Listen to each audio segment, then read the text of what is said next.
तो चलिए शुरू करते हैं जोसेफ मर्फी की किताब the power of your subconscious mind से, जहां पर ये किताब खास आपके लिए लिखी गई है।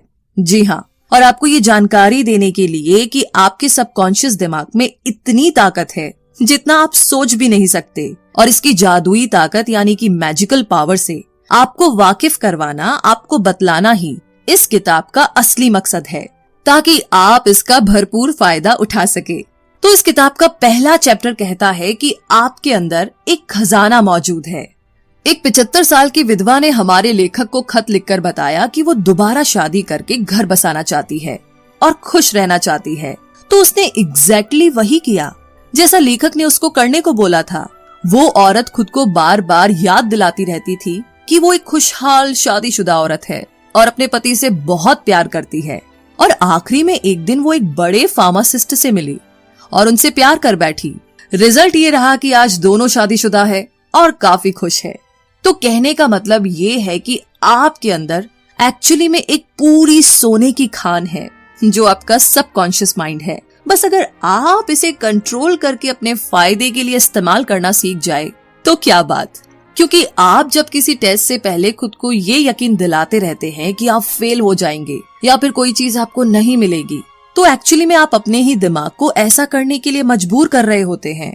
आप अपने दिमाग की सुपर पावर को गलत आइडिया दे रहे होते हैं कि आप ये नहीं कर सकते या फिर आप वो नहीं कर सकते। मगर ऐसा कभी मत कीजिए।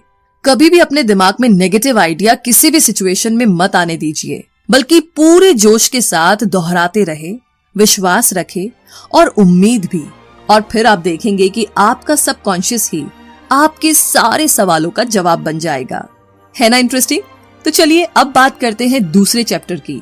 इस चैप्टर में आप सीखेंगे कि आपका दिमाग कैसे काम करता है, और इसको समझते हैं इस एग्जाम्पल से। एक बूढ़ी औरत को यकीन हो चला था कि उसकी याददाश्त चली जाएगी, मगर उसने ना अपने दिमाग को यही यकीन दिलाए रखा कि ऐसा कुछ भी नहीं होगा, बल्कि वो डेली सोचती थी कि उसकी याददाश्त तो दिन ब दिन बढ़ती जा रही है। तो हुआ यूं कि अब ये उसका मजबूत विश्वास ही था कि सच में उसके साथ ऐसा ही हुआ। हाँ, वैसे ये समझना जरूरी है कि सबकॉन्शियस और कॉन्शियस लेवल दोनों अलग अलग नहीं है, बल्कि एक ही दिमाग के दो अलग अलग लेवल है। कॉन्शियस माइंड वो है जो सोच विचार करता है, और सबकॉन्शियस माइंड आपकी हर सोच पर विश्वास करके उसे अपना लेता है। जो कुछ भी आप सोचते हैं और करते हैं उस पर सबकॉन्शियस माइंड पूरी तरीके से यकीन करता है। मतलब वो आपसे आर्ग्यूमेंट नहीं करेगा, वो बस एक्सेप्ट कर लेगा। एग्जाम्पल के लिए, हिप्नोसिस के पीछे सिर्फ एक वजह यही है कि आपका सबकॉन्शियस माइंड इस पर यकीन करता है, और फिर आपसे जो भी कहा जाता है उसे आपका कॉन्शियस माइंड बिना किसी जिद के, बिना किसी आर्ग्यूमेंट के मानने लग जाता है। फिर आप चाहे सही है या गलत जो भी विचार रखते हैं उसे ये बेहिचक अपनाने लगता है। तो याद रखिए कि आप अपनी कश्ती के खुद ही मालिक है। सारा कंट्रोल आपके अपने हाथों में है। तो सोच समझकर चुने, अच्छा चुने और अपनी खुशियां चुने।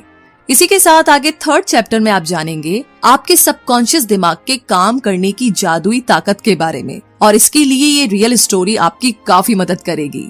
एक स्कॉच सर्जन डॉक्टर जेम्स एस्दिले ने कुछ 400 ऑपरेशन किए। तब तक ना एनेस्थीसिया की खोज नहीं हुई थी जिससे वो अपने पेशेंट्स को बेहोश कर सके। तो सवाल ये है कि आखिर उन्होंने ये कैसे किया? तो इसका जवाब ये है कि अपने मरीजों को मेंटल एनेस्थीसिया देकर। अब ये क्या होता है?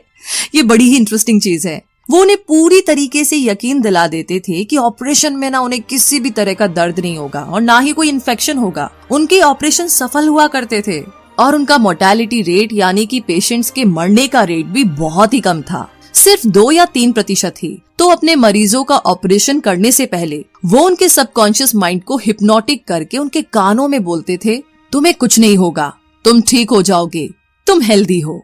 तो आपका सबकॉन्शियस दिमाग आपका सब कुछ कंट्रोल करता है, आपके खून का बहाव, आपका डाइजेशन और आपके थॉट्स।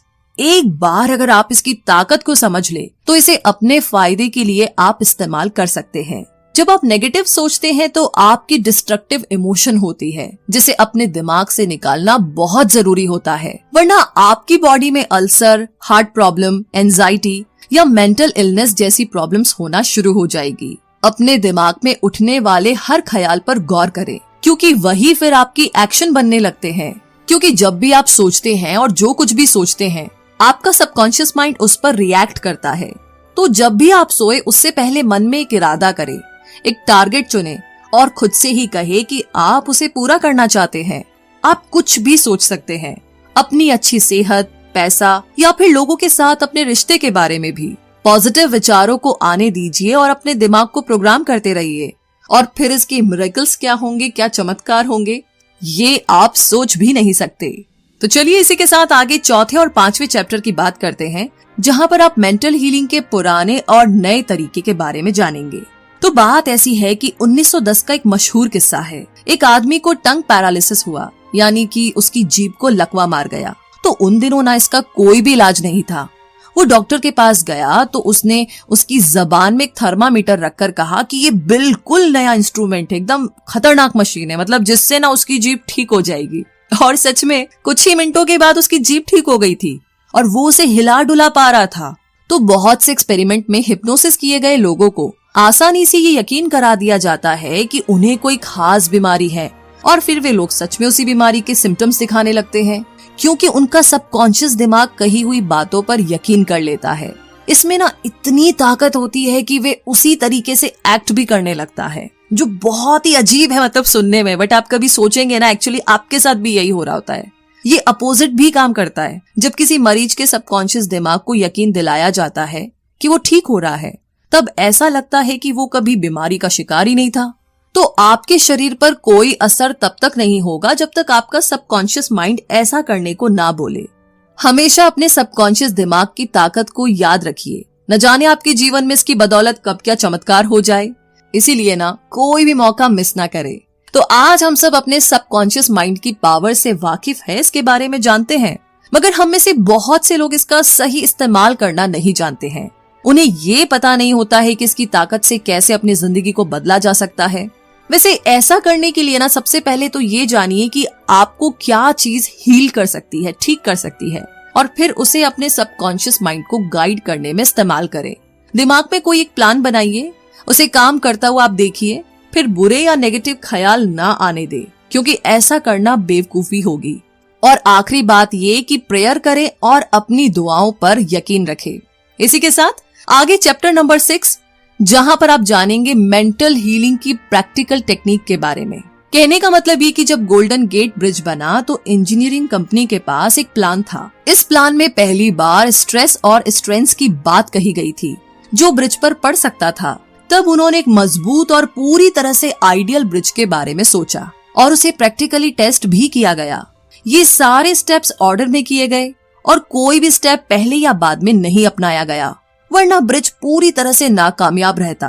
तो जिस तरह हमारी दुआएं सुनी जाती है, वे भी कुछ इसी तरह होती है, जैसे कि जो भी हमें मिलता है ना पहले ना बाद में, बिल्कुल सही वक्त पर मिलता है।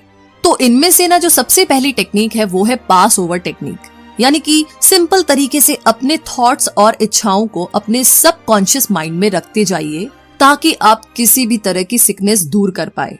जैसे कि कोई छोटी सी लड़की जिसका गला खराब है और बुरी तरह खांस रही है, वो अगर खुद से मजबूत इरादे से ये कहे कि मेरी बीमारी जा रही है, ये दूर हो रही है, तो घंटे भर के बाद में ही सच में वो ठीक महसूस करने लगेगी, बिना किसी मेडिसिन के। और दूसरी सिंपल टेक्निक है विजुअलाइजेशन टेक्निक।